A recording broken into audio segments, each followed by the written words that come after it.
Shalom chers auditeurs de l'émission Kanguka. Aujourd'hui nous sommes jeudi et vous allez tout de suite écouter l'émission de ce matin. Soyez bénis.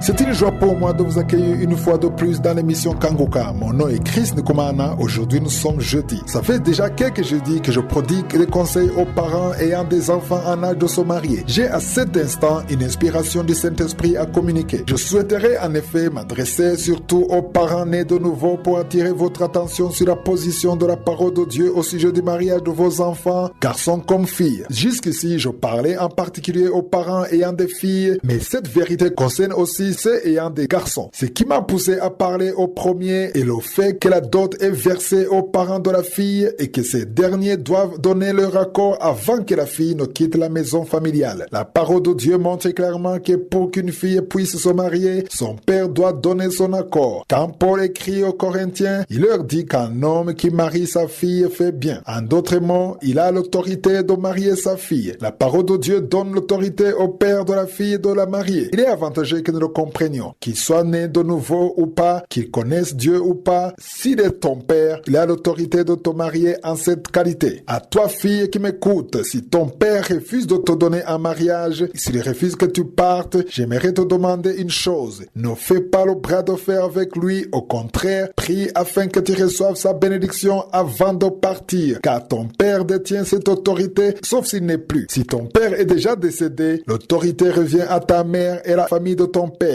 Si tes parents sont déjà morts, l'autorité revient à la famille. Il est alors bon de comprendre que la fille doit se marier avec l'accord de sa famille. Toutefois, mon intention n'était pas de faire savoir qui a l'autorité ou qui ne l'a pas. Au contraire, je voudrais que nous sachions ce que la parole de Dieu nous dit à ce sujet. Sachez que la tradition de la dot, surtout en Afrique, bloque beaucoup de mariages d'enfants de Dieu. J'ai déjà entendu plusieurs enfants de Dieu qui ont trouvé des difficultés à se marier à cause de la dot. Les parents exige trop d'argent pour la dot. Dans certains pays, la dot s'élève même à $5,000 ou $3,000 américains. On demande donc de payer ce que l'on n'a pas. J'aimerais dire aux parents que cette tradition n'est pas une tradition établie par la parole de Dieu. Je respecte les traditions, je vous l'ai déjà dit, et je ne suis pas en train de les combattre. Toutefois, une tradition qui freine le plan de Dieu n'est pas une bonne tradition. Observons uniquement ce qui nous sépare du plan de Dieu. Si le jeune homme et la fille sont dans le plan de Dieu et qui se préparent au mariage, si ta fille a trouvé un homme, s'ils ont prié et qu'ils ont eu la conviction qu'ils sont dans le plan de Dieu, s'ils ont le nécessaire pour commencer leur vie de jeune couple, mais que le père de la fille exige une dot dont ni le jeune homme ni sa famille ne peuvent s'acquitter, il y aura nécessairement un endettement. Ils vont finir par prendre une dette. Le jeune homme et sa famille contracteront des dettes. Pourquoi leur faire porter un si lourd fardeau? Est-ce que tu ne te soucies pas de ta fille contrainte de débuter par une vie de dette pendant que tu pouvais l'assister? Je te conseille plutôt de soutenir ton enfant. C'est dans tel cas que l'amour d'un parent à son enfant se manifeste. Ne sois pas esclave de la tradition. Je dis souvent à mes amis que si ma fille s'apprêtait à se marier et que j'ai les moyens, je ne pense pas que je demanderais au jeune homme de payer la dot, car il ne s'agirait pas d'un échange de marchandises. Il peut toutefois nous offrir un cadeau en guise de respect, mais si j'ai des moyens, c'est moi qui devrais le soutenir pour leur cérémonie. À toi qui as les moyens, soutiens ton enfant afin qu'elle commence bien sa vie conjugale et non pas commencer par des dettes. Pourquoi exiger l'impossible? Au contraire, assiste-les afin que ta fille aille commencer sa vie de couple sans souci. Si ton futur gendre fait preuve de bonnes mœurs, il honore Dieu et il possède le nécessaire pour commencer la vie de couple, pourquoi demander plus? Au contraire, au lieu de tenir au règlement de la dot, contribue et soutiens-les dans leurs préparatifs si tu as les moyens. Ceci est mon message à l'endroit des parents qui me suivent. Dans Ephésiens 5, verset 25, il est demandé à l'homme de livrer sa vie pour sa femme. J'aimerais vous dire que puisque le mari est le chef de la famille, il ne livre pas sa vie pour sa femme seulement, il la livre aussi pour ses enfants. C'est ce que nous devons comprendre et je continuerai à vous en parler jeudi prochain si je suis le vœu.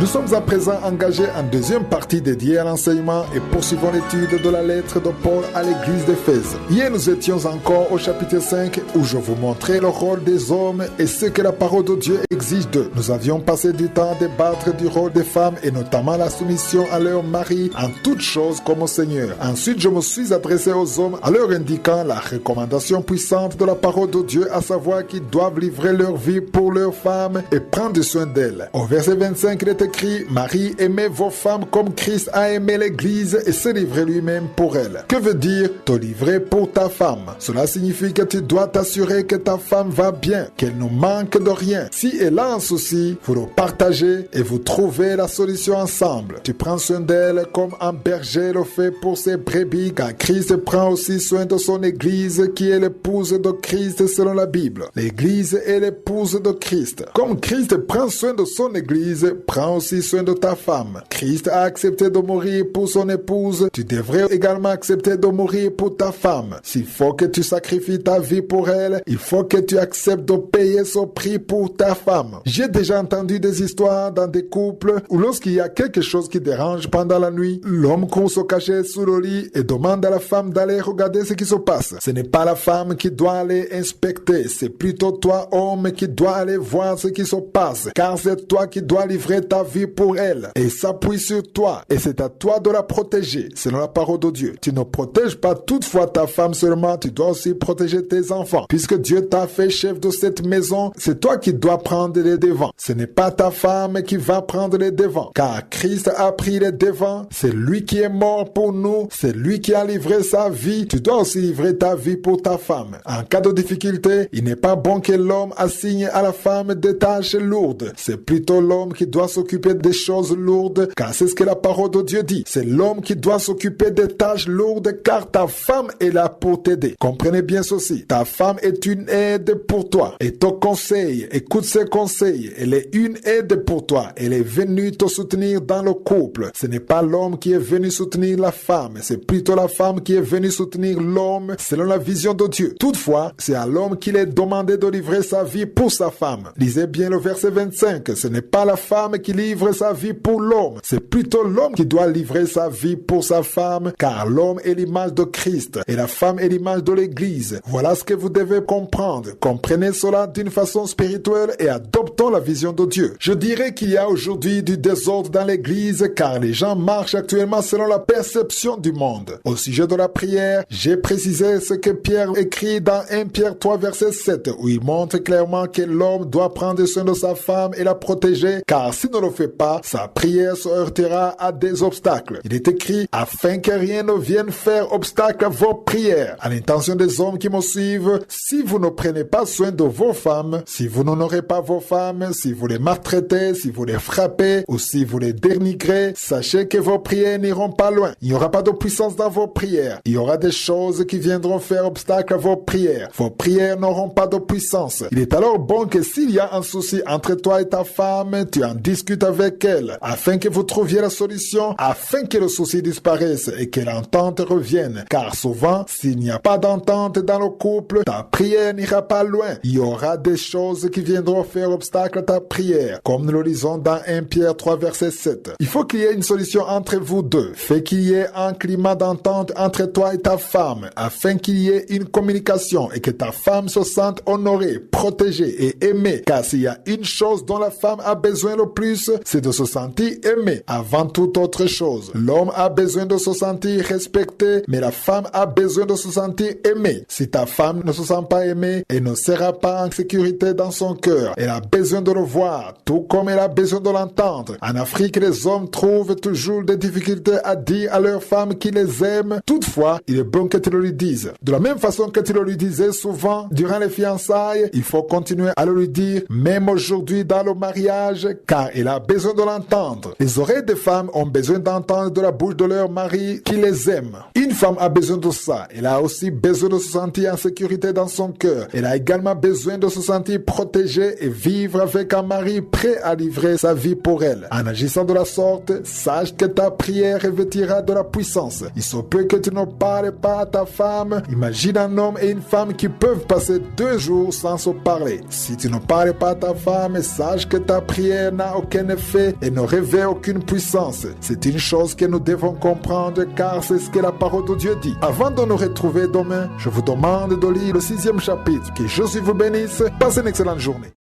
J'espère que vous avez été édifiés. N'oubliez pas de cliquer sur la cloche chaque fois qu'une nouvelle émission est postée. Soyez abondamment bénis.